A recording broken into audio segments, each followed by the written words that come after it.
Bachelor of Hotel Management లో university first rank, second rank, third rank. Sun International, Visakhapatnam, Hyderabad.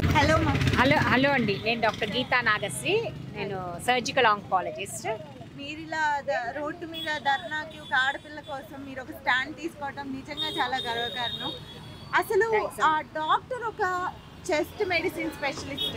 ఏదైనా ఊపిరి ఆగిపోతుంది అంటే ఖచ్చితంగా సంప్రదించేది ఆ డాక్టర్ని. అలాంటి డాక్టర్కే ఈ రోజున హాస్పిటల్లోనే సేఫ్టీ లేకుండా క్రూరంగా చంపేశారు. అసలు ఆ సంఘటనని ఎలా చూడాలి, అసలు ఈ వ్యవస్థల్ని ఎలా ప్రశ్నించాలి, ఎక్కడికి వెళ్ళి మనం న్యాయాన్ని అర్థించాలి? అది చాలా కిరాతకమైన ఘటనమ్మ. ఎందుకంటే అమ్మాయి ఆర్జీకార్ అనే మెడికల్ కాలేజీ కలకట్టాలోనే టాప్ 3 కాలేజెస్లో ఒకటి. ఆ కాలేజ్లో సీట్ రావాలంటే చాలా బాగా చదవాలి, చాలా మెరిటోరియస్ క్యాండిడేట్ అయి ఉండాలి. అండ్ పీజీ సీట్ రావాలన్నా కూడా అంతే. లక్షల మంది రాస్తే 100లో ఉంటాయి సీట్లు. అలాంటి సీట్ తెచ్చుకొని అమ్మాయి కూడా మిడిల్ క్లాస్ ఫ్యామిలీ నుంచి వచ్చి ఒక్కటే కూతురు అంట వాళ్ళ పేరెంట్స్కి. అలాంటి అమ్మాయిని ఇలా కిరాతకంగా చంపటం అనేది చాలా దారుణం. అండ్ అందులో ఏదో ప్లేసు అంటే ట్రావెల్లోనూ అలా కాకుండా హాస్పిటల్, పబ్లిక్ ప్లేస్లో, గవర్నమెంట్ హాస్పిటల్లో ఈ ఘటన జరుగుతాం అనేది క్షమించరానిది. అండ్ ఎవరు చేశారో, ఎవరు ఇన్వాల్వ్ అయ్యారో తెలీదు. ఎవరైనా అవనియండి, వాళ్ళకి కఠిన శిక్ష విధించాలి ఖచ్చితంగా. నేను ఒక వీడియో చూసినప్పుడు ఒక డాక్టర్ బయటకు వచ్చి మాట్లాడుతూ, మేము మామూలుగా ఇంట్లోంచి బయటకు వచ్చేటప్పుడు మా అమ్మ నాన్నలు ఎక్కడికి వెళ్ళినా జాగ్రత్త అని చెప్తారు, కానీ ఒక హాస్పిటల్కి వచ్చేటప్పుడు తప్ప అని చెప్పారు. కానీ అలాంటి హాస్పిటల్లోనే ఈరోజు నేను ఇప్పుడు మా వాట్సాప్ గ్రూపుల్లో మా డాక్టర్స్ గ్రూప్ ఉంటుంది కదా, మా బ్యాచ్, అలా జరుగుతున్నాయి. అదే డిస్కషన్ ఏంటంటే, మేము ఇంటర్న్షిప్ చేసేటప్పుడు, పీజీస్ చేసేటప్పుడు యాక్చువల్గా ఏంటంటే ఒక్కొక్కసారి ఇంటర్న్షిప్ చేసి labour room postings, emergency posting ఉంటుంది, సర్జికల్ ఎమర్జెన్సీస్ ఉంటాయి. ఆ టైం అప్పుడు ఏం చేస్తామంటే ట్రామా, బ్లీడ్ అయ్యి వస్తారు. వచ్చినప్పుడు అంటే యూజువల్గా ఎలెక్టివ్ కేసులో ఏంటంటే ఆయమ్మలు లేకపోతే వార్డ్ బాయ్స్ వాళ్ళు వెళ్ళి బ్లడ్ బ్యాంక్ వెళ్ళి బ్లడ్ తెస్తారు, మనం తేము. కానీ ఎమర్జెన్సీ కేసులో కూడా వాళ్ళు తెస్తారు. వాళ్ళు తెస్తే ఎక్కడైనా కాలక్షేపం తెలిసి ఆ 10 నిమిషాలు లేట్ అవుతుందో, ఆ 10 నిమిషాలు లేట్ అయితే పేషెంట్ ప్రాణానికి ఎక్కడైనా హాని కలుగుద్దామని మేమే పరిగెత్తుకుంటా వెళ్ళి తెస్తాము. అలా మిడ్ నైట్స్ తెస్తామమ్మా. మిడ్ నైట్ అలా వెళ్తాము. ఆ మేము ప్రభుత్వ హాస్పిటల్లో చేసిన వాళ్ళమే. గుంటూరులో చేసే లాంగ్ కారిడార్స్ ఉంటాయి, నిర్మానుష్యంగా ఉంటుంది. ఒక్కొక్కసారి ఈ క్లినికల్ ఒక సైడ్ ఉంటే బ్లడ్ బ్యాంక్ ఇంకో బిల్డింగ్లో ఎక్కడో ఉంటుంది. గవర్నమెంట్ హాస్పిటల్లో మధ్యలో చాలా స్పేసెస్, ఎంటీ స్పేస్ ఉంటుంది. ఆ ఎంటీ స్పేస్లో ట్రావెల్ చేసేటప్పుడు ఇలాంటి ఏమైనా జరగవచ్చు. అది కాకుండా బయట వాళ్ళు కూడా రావక్కర్లేదు. ఇప్పుడు చాలా వరకు గవర్నమెంట్ హాస్పిటల్లో కాంట్రాక్ట్ ఎంప్లాయీస్ ఉంటున్నారు, క్లాస్ 4 వాళ్ళు. ఇప్పుడు పర్మనెంట్ ఎంప్లాయీ అంటే వాళ్ళకి అకౌంటబిలిటీ ఉంటుంది. ఈ కాంట్రాక్ట్ ఎంప్లాయీస్కి ఏం అకౌంటబిలిటీ ఏం ఉండదు. సో వాళ్ళు ఎలాంటి చరిత్ర ఉన్న వాళ్ళు ఆ వార్డ్ బాయ్స్ అది కూడా తెలియదు. సో వీటన్నిటికీ ప్రొటెక్షన్ ఉండాలి. ఏమ్మా, ఒక పొలిటీషియన్స్ ఇంటి ముందు, ఒక సీఎంల ఇంటి ముందు, ఒక మినిస్టర్స్ ఇంటి ముందు అంత సెక్యూరిటీ ఉండే, ఎంత గార్డ్స్, ఒక 2 వీధుల నిండా 100 మంది పోలీసులు సెక్యూరిటీ ఉంటారు. మరి ఒక్క మనిషికి అంత సెక్యూరిటీ పెట్టుకున్నప్పుడు మనకి గవర్నమెంట్ హాస్పిటల్స్లో ఫ్యూ పోలీస్ వాళ్ళని డిపోర్ట్ చేయలేరా? That is a public place where so many incidents happens. ఆ పోలీస్ సెక్యూరిటీ అనేది గవర్నమెంట్ హాస్పిటల్స్లో కూడా ప్రభుత్వం కల్పించాలి. ఒక గవర్నమెంట్ సెక్యూరిటీ ఉంది అంటే, ఇప్పుడు ట్రైన్స్లో ఉంటారు, ఉంది అంటే కొంచెమైనా భయం ఉంటుంది. గవర్నమెంట్ హాస్పిటల్ ఇలా పోలీస్ ఉంది, ఆ పోలీస్ గస్తీ పెట్రోలింగ్ చేస్తుంది అంటే కొంచెమన్నా ఇలాంటివి జరగకుండా ఉంటాయి. పబ్లిక్ అంటే గవర్నమెంట్ హాస్పిటల్ అనే కాదు, ఏ పబ్లిక్ ప్లేసెస్ అయినా.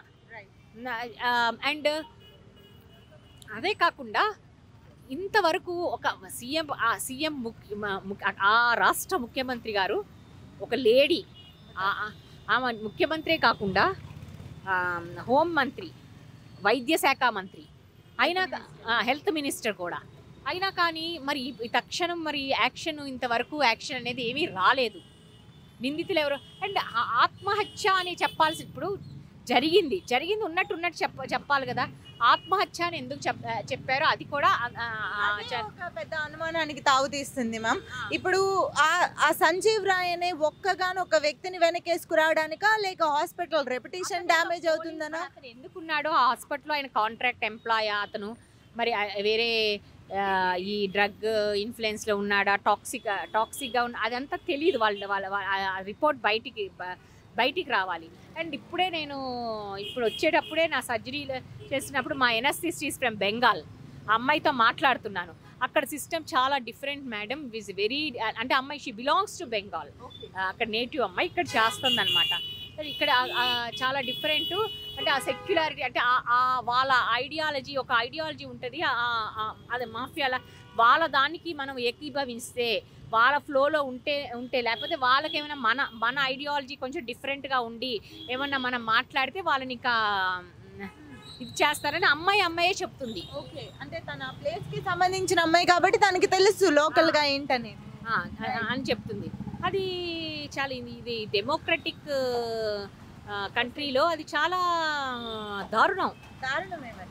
ఇది స్వాతంత్రం వచ్చినట్టుగా ఇలాంటి జరిగినాయి అంటే డెఫినెట్గా దీని పక్కన ఒట్టిగా ఎవరు చేయరమ్మా, దాని పక్కన డెఫినెట్గా ఎవరో పెద్దవాళ్ళ అండ ఉంటే తప్ప ఎక్కడ ఏదన్నా ఈ ఇన్సిడెంట్ కాదు, ఈ పర్టికులర్ ఇన్సిడెంట్ కాదు, ఎక్కడన్నా ఎవరన్నా ఇలా బిహేవ్ చేస్తున్నారంటే వాళ్ళకి ఇది ఉంటేనైనా చేయాలి, లేకపోతే వాళ్ళకి ఏమైనా సైకలాజికల్ ఇన్ఫ్లుయెన్సో లేకపోతే డ్రగ్ ఎడిక్ట్సో లేకపోతే ఈ ఆల్కహాలిక్స్ అలా అయినా ఉండాలి. ఇప్పుడు వాడు బయటికి వచ్చి నేనే చేశాను ఉరి తీస్తే తీసుకోండి అని చెప్తున్నాడంటే వాడి మానసిక పరిస్థితి బాగాలేదా లేక వాడి వెనకున్న ధైర్యాన్ని చూసుకున్నా ఎలాంటి న్యాయం జరిగితే ఆ అమ్మాయికి న్యాయం జరుగుతుంది, అమ్మాయి పేరెంట్స్కి న్యాయం జరుగుతుంది, ఎలాంటి చట్టాలు రావాలని అంటారు? అంటే ఆ అమ్మాయి ఎలాగో అమ్మాయి పోయిన అమ్మాయి రాదమ్మా, ఇంకొక అమ్మాయి అలా బలి కాకుండా మనము చూసుకో. ఈ ర్యాలీస్ ఇవన్నీ కూడా దానికోసమే. అంటే ఇలాంటి జీరో టాలరెన్స్ ఉండాలి ఇలాంటి వాటికి. తక్షణమే వాళ్ళకి శిక్ష, నథింగ్ లెస్ దెన్ హ్యాంగింగ్, శిక్ష విధించాలి. అప్పుడే అయినా కానీ ప్రతిసారి శిక్ష వేస్తూనే ఉన్నారు. ఇప్పుడు దిశ కేసులో అప్పుడు అయింది, ఇక్కడ తెలంగాణలో అయింది. అప్పుడు 2-3 గవర్నమెంట్ స్పందించింది, తర్వాత చట్టాలు తీసుకొచ్చారు. అంతకు ముందు కూడా ఇక అలా చెప్పాలంటే మన తెలుగు రాష్ట్రాలు కొంచెం ఉమెన్ సేఫ్టీ ఎక్కువనే చెప్పాలి నేను కంపేర్ టు అదర్ స్టేట్స్. ఎందుకంటే ఫస్ట్ టైము షీ టీమ్స్ మహిళా భద్రత అనేది ఇక్కడ తెలుగు రాష్ట్రాల నుంచే మొదలైంది. So we should feel that we are more luckier than others అనుకోవాలి. ఎందుకంటే మొన్న మహిళా కమిషన్ వాళ్ళు ఏదో ప్రోగ్రామ్ పెడితే కాలేజ్లో ఒక గెస్ట్గా పిలిస్తే వెళ్ళామన్నమాట. వెళ్ళినప్పుడు ఉమెన్ షీ టీమ్స్ నుంచి ఉమెన్ సేఫ్టీ వింగ్ వాళ్ళు, సిఐస్ వాళ్ళు వచ్చారమ్మా. The way they were speaking, ఎంత బాగా వాళ్ళు చట్టాల గురించి చెప్తున్నారో. యాప్స్ కానీ చాలా సేఫ్టీ యాప్స్ ఉన్నాయి, ఆ సేఫ్టీ యాప్స్ ఉన్నాయి కానీ దాని గురించి అవగాహన కల్పిస్తామనేది మీడియా వాళ్ళ బాధ్యత.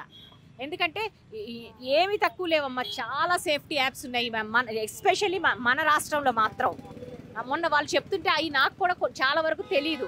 ఆ ప్రోగ్రామ్కి వెళ్ళినప్పుడు తెలిసింది.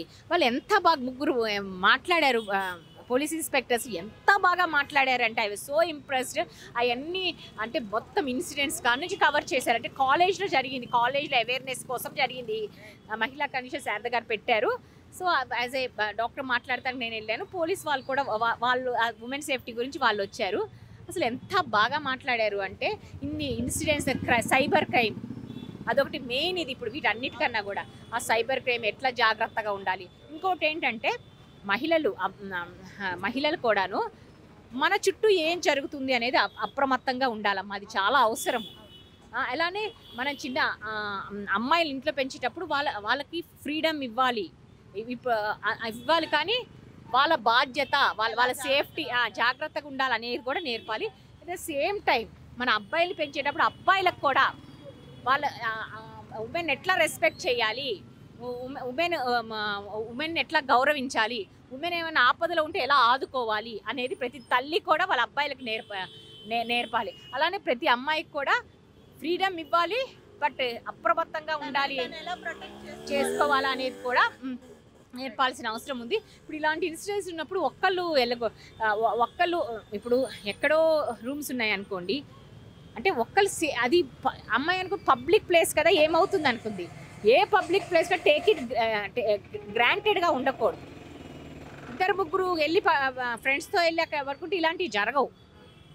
సో చాలా అండ్ ఏంటంటే ప్రతి మహిళ కూడా వాళ్ళొక బాధ్యతగా అంటే మనకున్న చట్టాలేంటి, సేఫ్టీ ఇదేంటి అనేది. ఎందుకంటే మీరున్నారు, మీడియా ఉన్నారు, మీకు అంటే అందరికీ తెలియదండి. మీకు ప్రతి యాప్ గురించి తెలుసా? I don't think so. And మీరు అపరాత్రులు వెళ్తూ ఉంటారు మీడియా కవర్ చేస్తానికి. సో అది చాలా అవసరము. ఇప్పుడు ఇలాంటి ఇన్సిడెంట్స్ జరిగింది కాబట్టి మీరు అదే పనిగా ఉమెన్ సేఫ్టీ యాప్స్ గురించి అంటే చాలా ఎఫెక్టివ్గా ఉన్నాయంట యాప్స్, వెంటనే చేసుకుని రెస్పాండ్ అవుతారు. వాటి గురించి అవగాహన అనేది కల్పిస్తాం అనేది చాలా అవసరం. ప్రతి అమ్మాయి ఫోన్లో ఇప్పుడు నుంచి అది ఉండాలి. అలా ఉన్నా కూడా ఇలాంటివి మేము కాపాడగలమో లేమో తెలియదు. ఎందుకంటే చట్టాలున్నా ఎవరికి వాళ్ళు ఎలా ప్రొటెక్టివ్గా ఉండాలనేది నేర్చుకోవాలంటారు. Thank you ma'am.